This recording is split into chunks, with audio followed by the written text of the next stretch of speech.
हेमंत कल्पना के चक्रव्यूह में फिर एक बार फंसी बीजेपी। जी हां, कैसे और कौन सा वह चक्रव्यूह एक बार फिर से हेमंत और कल्पना ने मिल करके रच दिया है, जिस चक्रव्यूह में फिर से एक बार भारतीय जनता पार्टी फंस गई है। और उस चक्रव्यूह से बाहर निकलने के लिए भारतीय जनता पार्टी अलग अलग रणनीति अपना रही है। लेकिन उससे पहले हम आपको बता दें कि आज धरती आबा भगवान बिरसा मुंडा की 150वीं जयंती है और इस जयंती से ठीक कुछ घंटे पहले हेमंत और कल्पना ने मिल करके एक ऐसी चक्रव्यूह रच दी है, जिस चक्रव्यूह में भारतीय जनता पार्टी फिर से एक बार पूरी तरीके से और बुरे तरीके से फंस चुकी है। हम आपको पूरी बात बताएंगे कि कैसे और कौन सा वह चक्रव्यूह फिर से हेमंत कल्पना ने मिलकर के रच दिया है, जिस चक्रव्यूह में भारतीय जनता पार्टी फंस चुकी है। और बड़े बड़े जो रणनीतिकार हैं, जो चाणक्य हैं भारतीय जनता पार्टी के, वो इस चक्रव्यूह से बाहर निकलने के लिए वो भी एक रणनीति की तैयारी में जुट गए हैं और इसको भेदने में लगे हुए। लेकिन रास्ता जो है वह भारतीय जनता पार्टी के सामने दिखाई नहीं दे रहा है। आखिर कैसे इस चक्रव्यूह को भेद करके हम यहां से बाहर निकले और जो झारखंड की राजनीति में हम पिछड़ते हुए दिखाई दे रहे हैं, आखिर इसमें कैसे बढ़त हासिल करें, इस बात को लेकर के भारतीय जनता पार्टी के अंदर जो है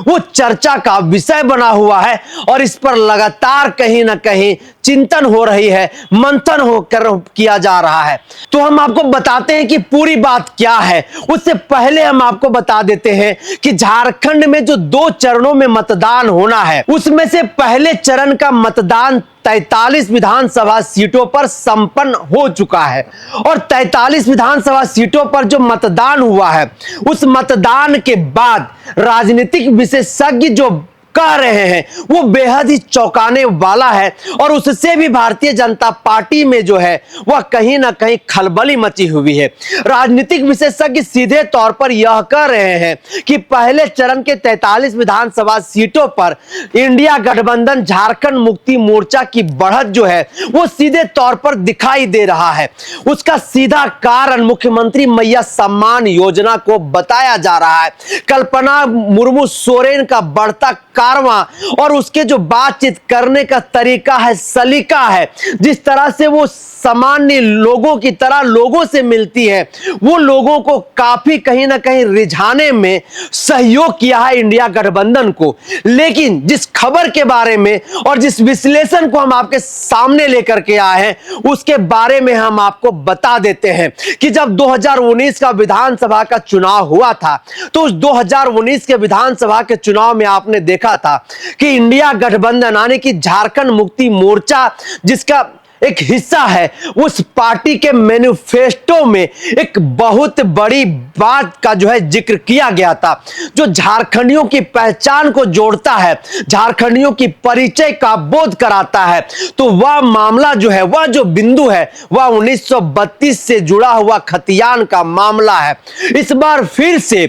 इंडिया गठबंधन का जो झारखंड मुक्ति मोर्चा है, 1932 की जो मांग है, 1932 की जो बात है, उस बात को फिर से झारखंड मुक्ति मोर्चा के जो स्टार प्रचारक है हेमंत सोरेन और कल्पना मुर्मू सोरेन, वो दोनों जो है हर मंच से इस बात को कहीं ना कहीं तेज कर दिया है झारखंडियों के सामने और सीधे तौर पर इन्होंने यह कह दिया है कि जो 1932 के खतियान के आधार पर स्थानीय नीति बनाने की बात झारखंड की आवाम जो मांग कर रहे हैं, जो जनमानस की मांग है, इस मानस की लड़ाई को हम और तेज करेंगे। 2019 के विधानसभा के चुनाव में जब यहां की जनता ने मुझे जनादेश दिया, तो हमारी सरकार ने विशेष सत्र बुला करके 1932 की खतियान के आधार पर जो स्थानीय नीति बनाने की बात है, उस विधेयक को हम लोगों ने राज्यसभा भेजने का काम किया। लेकिन केंद्र में शासित जो भारतीय जनता पार्टी है, वह भारतीय जनता पार्टी इसमें खेला कर दिया और झारखंड प्रदेश के 3.5 करोड़ जो आबादी है, उस आबादी की भावनाओं के साथ और छात्र छात्राओं के भविष्य के साथ, उनकी पहचान के साथ खिलवाड़ करने का काम किया है। लेकिन अगर पुनः मुझे यहां पर यहां की जनता आशीर्वाद देकर के जनादेश देती है, तो इस लड़ाई को हम और भी तेज करने का काम करेंगे और कहीं ना कहीं 1932 का खतियान जो है वो हम यहां के लोगों को पहचान के तौर पर देने का काम करेंगे। वहीं दूसरी तरफ भारतीय जनता पार्टी के प्रदेश अध्यक्ष बाबूलाल मरांडी के द्वारा जो एक बयान दिया गया कि सनातन और सरना एक है, उसके बाद से देखिए कि झारखंड मुक्ति मोर्चा ने आदिवासी समुदाय के बीच में इस बात को लेकर के जो है वो एक अलग तरीके के चर्चा का विषय बता दिया और कहीं ना कहीं आदिवासियों की अस्मिता पहचान को जो है वो खत्म करने की साजिश जो है वो भारतीय जनता पार्टी और बाबूलाल मरांडी के ऊपर सीधे तौर पर आरोप जड़ दिया और यह कह दिया कि बाबूलाल मरांडी देखिए कि आदिवासी नेता होते हुए, आदिवासी चेहरा होते हुए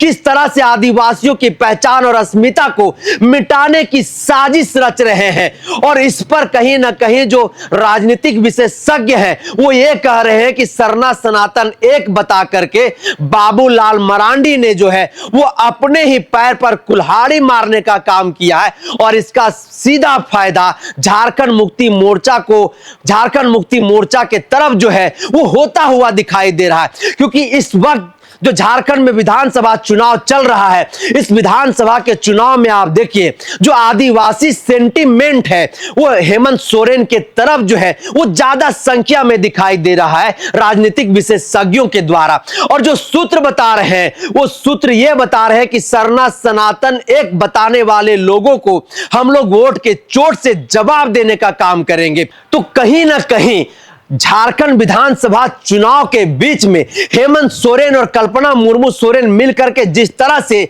भारतीय जनता पार्टी को